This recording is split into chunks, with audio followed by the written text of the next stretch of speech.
Hello வணக்கம். இன்றைக்கி நம்ம சேனலில் என்ன பார்க்க போகிறோன்னா தேங்காய் ஊற்றிய புளிக்குழம்பு. இது செய்கிறது ரொம்ப ஈஸி. டேஸ்ட்டு பார்த்திங்கன்னா அவ்வளோ சூப்பராக இருக்கும். வாங்க எப்படி செய்யலான்னு பார்த்துடலாமா? ஒரு லெமன் சைஸ் அளவுக்கு புளி ஊற போட்டு வச்சுக்கோங்க. நான் மாங்காய் எடுத்திருக்கேன். ஒரு அரை மாங்காய் எடுத்து சின்ன சின்னதாக கட் பண்ணி வச்சுருக்கேன். அதுமாரி புளிக்குழம்புக்கு எப்போதுமே முருங்கைக்காய் சூப்பராக இருக்கும். நான் 2 முருங்கைக்காய் நீட்டாக கட் பண்ணி வச்சுருக்கேன். அவரைக்காய் ஒரு 5 அவரைக்காய் பிச்சு வச்சுருக்கேன். சின்ன வெங்காயம் ஒரு கைப்பிடி அளவுக்கு உரித்து வச்சுருக்கேன். தக்காளி கட் பண்ணிக்கோங்க. ஒரு தக்காளி போதும். இப்போ தாளிக்கிறத பார்த்துடலாம். அடுப்பில் ஒரு வானல் சூடானதும் தேவையான அளவுக்கு எண்ணெய் நல்லா சூடானதும் வெந்தயம் நல்லா பொரிஞ்சு வந்ததுக்கப்புறம் தாளிப்பு வடகம் சேர்த்துருக்கேன். கொஞ்சமாக உங்கள்கிட்ட இருந்தால் சேர்த்துக்கோங்க, இல்லைனா ஸ்கிப் பண்ணிக்கோங்க. தாளிப்பு வடகம் நல்லா பொரிஞ்சதுக்கப்புறம் சின்ன வெங்காயத்தை சேர்த்துக்கிட்டு ஒரு கொத்து கருவேப்பிலை சேர்த்துக்கோங்க. இதெல்லாம் நல்லா செவந்து வந்ததுக்கப்புறம் இது கூட தக்காளி சேர்த்துக்கணும். தக்காளி நீங்கள் கரைச்சி விட்டு கூட சேர்த்துக்கலாம்.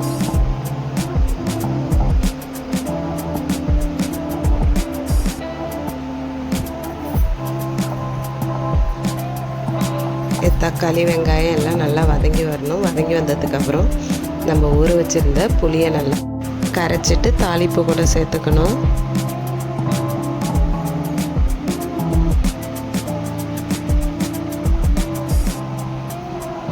புளி தண்ணியை சேர்த்தாச்சு. இது கூட வீட்டில் அரைச்ச குழம்பு மிளகாத்தூள் சேர்க்குறேன். உங்கள் காரத்துக்கு தகுந்த அளவுக்கு சேர்த்துக்கோங்க.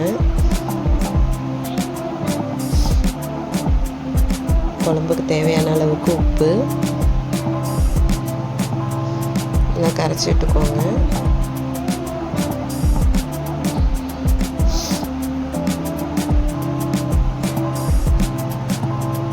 குழம்பு கொதிக்க ஆரம்பிச்சிருச்சு. இப்போ காயை சேர்த்துக்கலாம். ஒரு பச்சை மிளகாய் சேர்க்குறேன். கட் பண்ணி வச்சுருந்த முருங்கைக்காயை சேர்த்துக்கலாம். அவரைக்காயும் சேர்த்துக்கலாம்.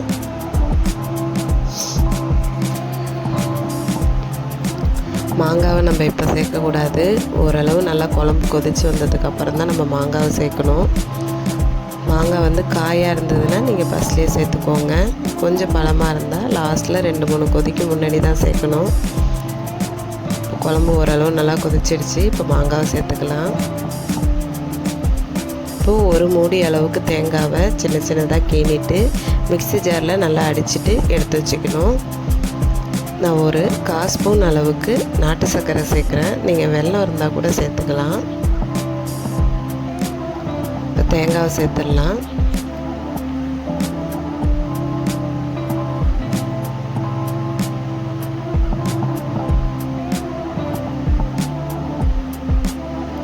ஒரு 5-6 பல் பூண்டை இந்த மாதிரி நல்லா நசுக்கிட்டு சேர்த்துக்கோங்க.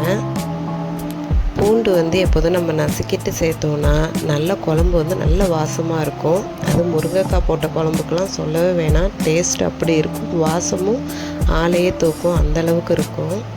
இப்போ அடுப்பு அப்படியே ஒரு 5 நிமிஷம் சிம்மில் போட்டு ஓப்பன் பண்ணி பார்த்தோன்னா சூப்பரான தேங்காய் ஊற்றிய புளிக்குழம்பு ரெடி ஆகிடும். இதை சாதத்து கூட வச்சு சாப்பிட்றப்ப சொல்லவே வேணாம், அவ்வளோ டேஸ்ட்டாக இருந்தது. நீங்களும் ட்ரை பண்ணி பாருங்கள். வீடியோ பிடிச்சிருந்ததுன்னா லைக் பண்ணுங்கள், ஷேர் பண்ணுங்கள். மறக்காமல் நம்ம சேனலை சப்ஸ்கிரைப் பண்ணுங்கள். யாராவது புதுசாக நம்ம சேனலை பார்த்தீங்கன்னா சப்ஸ்கிரைப் பண்ணுங்கள், சப்போர்ட் பண்ணுங்கள். இது மாதிரி டெய்லி ஒரு வீடியோஸ் நம்ம சேனலில் வரும். அவ்வளோதான் ஃப்ரெண்ட்ஸ். தேங்க்யூ. அடுப்பில் சமைக்கிறப்ப கொஞ்சம் அக்கறையோடு சமைச்சா அளவில்லாத அன்பை பெறலாம். தேங்க்யூ.